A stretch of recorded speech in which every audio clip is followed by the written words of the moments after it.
Say hello guys. Hello mga my friend. So now for today, we will try to cook rice cake. It's a typical Filipino dessert. And so first, yung unang step natin gagawin is gagawa tayo ng pang-toppings ng rice cake mga my friend. Sorry mga guys, kanina pa niluto to. Pero ang paggawa ng rice or rice cake toppings is only for the toppings of the sticky rice. And then first you can put condensed milk and one kind of coconut milk and a little bit brown sugar. And nasa inyo kung gaano kadami yung gusto yung tamis. And you can put sweet coconut or makapuno. It's up to you kung gusto nyo may yung plain rice cake lang siya or yung ano lang siya, yung may flavor siya na coconut, sweet coconut mga kamay friend. Just like that. So ito bali niluto na. I-mix lang and then ilulutuin lang. Ito yung condensed milk, coconut milk, at saka konting sugar, brown sugar o white sugar, at saka lagyan nyo na ng makapuno kung gusto nyo lang. At ito yung, bali ito yung mga makapuno mga kamay friend. Na hindi ko na kasi na-video, na-vlog kanina kasi nagmamadali ako para magawa ko ulit, maluto na. Ito yung, bali ito yung pang-toppings natin sa rice cake mga kamay friend. Bali, kaya nag-brown siya dahil niluto siya na nilagyan ng asukal. So, na mga kamay friend, bali ito yung tirang coconut milk. Bali, ilalagay na rin natin, i-switch na natin. Ilalagay na natin yung coconut milk. Usually, this is sticky rice. If you're going to make rice cake, only you can use sticky rice. Lalagyan na natin yung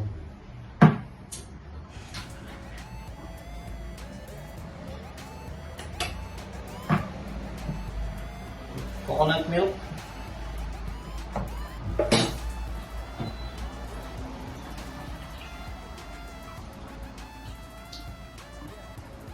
And then after that, and now yung second step po natin is kuhanin na natin yung rice. Bali, init pa. So try natin Bali, ito yung sticky rice mga kamay friend. Guys, ito yung sticky rice. But if you want, you can put the sweet coconut here if you want to mix it, or pwede rin dito sa ano.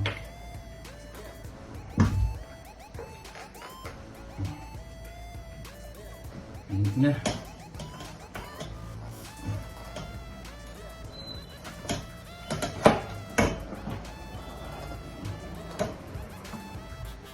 Sarap. Guys. Habang nagluluto ako, kausap ko si Mrs.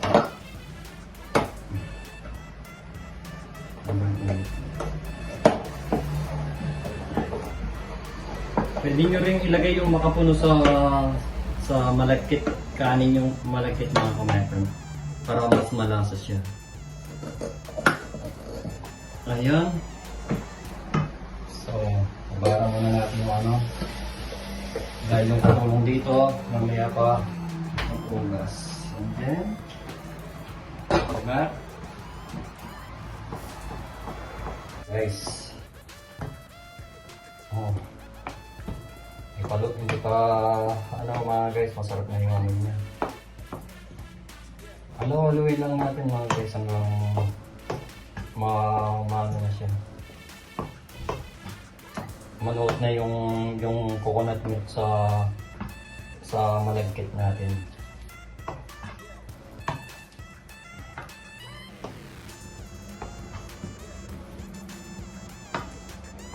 Usually kasi mga kamay friend, maraming klaseng pagluluto ng rice cake.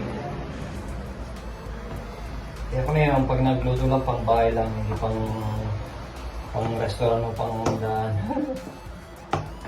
But sometimes we need to try to cook. Sabi nga, try until you succeed, sabi nga mga kamay friend. So, ayan. Ganyan lang mga kamay friend. So guys, lagyan pala natin ng konting asin.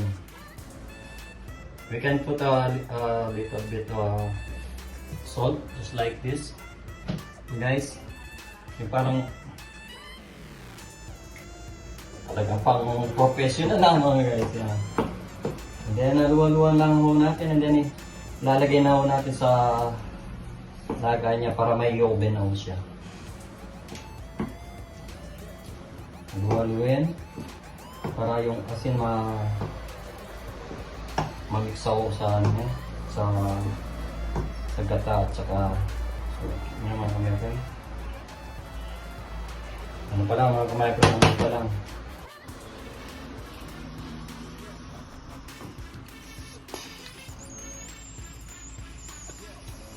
So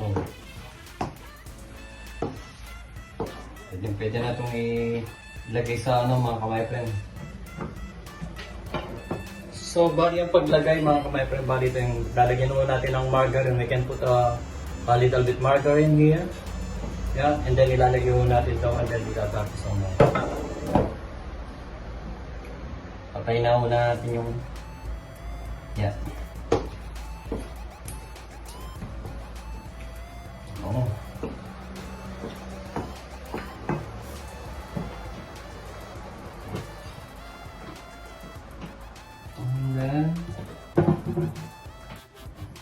So, nalagay na ho natin mga kamay-friend.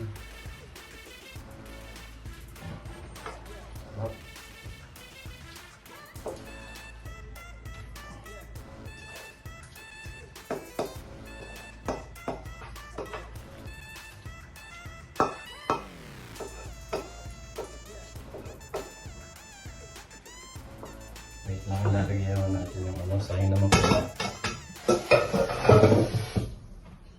Sahin naman kung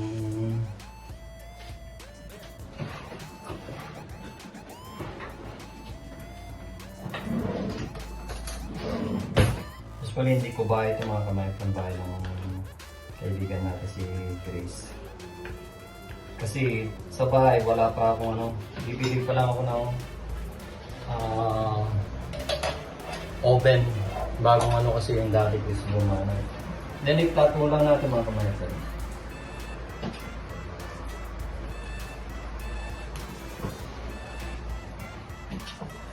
Dating nga mga kamay-friend. Pati katawan ko na ano.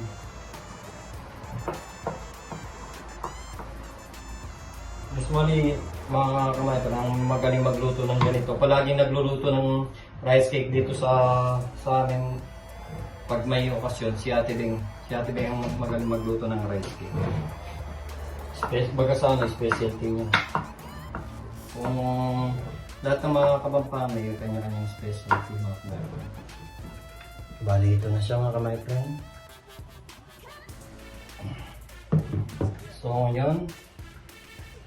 Ilalagay na natin yung ito yung toppings mga kamay-friend. This condensed milk, coconut milk, and brown sugar or white sugar. It's okay.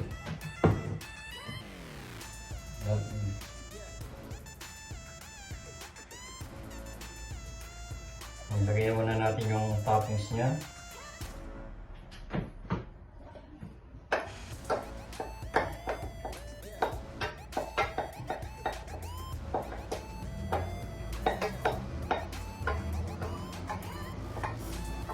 Okay.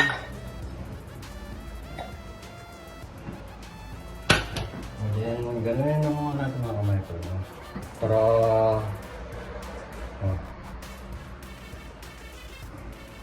so ngayon mga kamay friend, pwede na natin ilagay sa back open na daw sa oven. Pwede na ako nating ilagay sa oven ito mga kamay. Madali lang akong gumawa ng rice cake mga. So ito na yun mga kamay friend. After nang mailagay yung sticky rice at nilagay na rin yung kasunod yung toppings sa mga kamay friend. So here we go. We can put now in the oven. So within 40 minutes or 45 minutes luto na mga kamay friend. So mga kamay friend, ito na yung ginawa nating rice cake na specialty ni Ate Beng.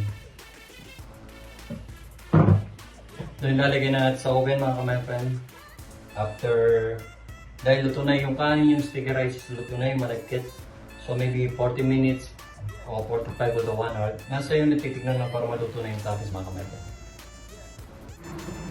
At ngayon, pwede naman naman natin yung ilagay ulit ito. Wala naman artisano pa. Sarap pa rin mga kamay friend.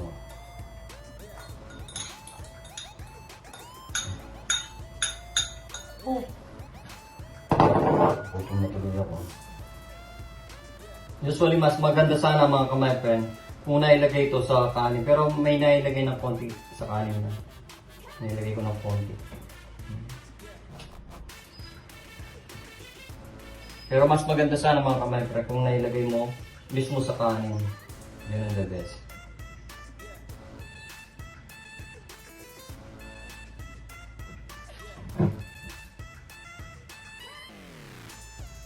Ganun-ganun mo lang mga kamay friend. Mahaba naman siya.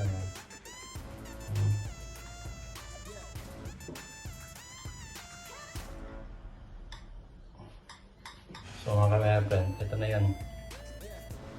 Hindi nang lutuin ulit.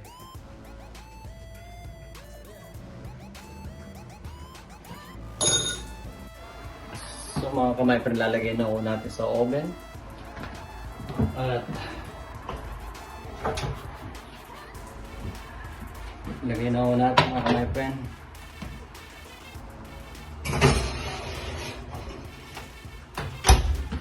At i-switch naman natin.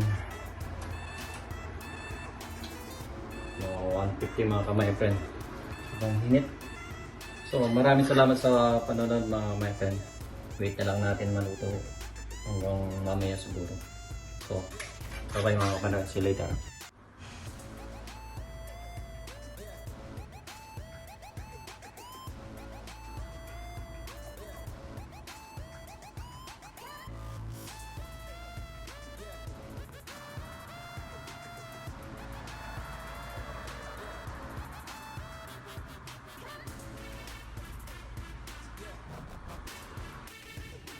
So guys, ito na po yung rice cake na ginawa natin.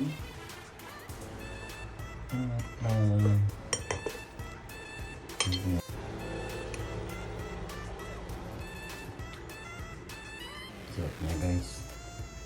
So kain na guys. That's it. Let's try the rice cake. So mga kamay friend, tikman na natin yung ginawa nating rice cake mga kamay friend.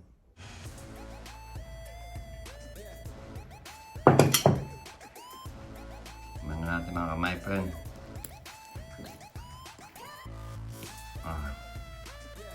Ito yung sticky rice at saka yung toppings yung kulay brown yung mga kamay.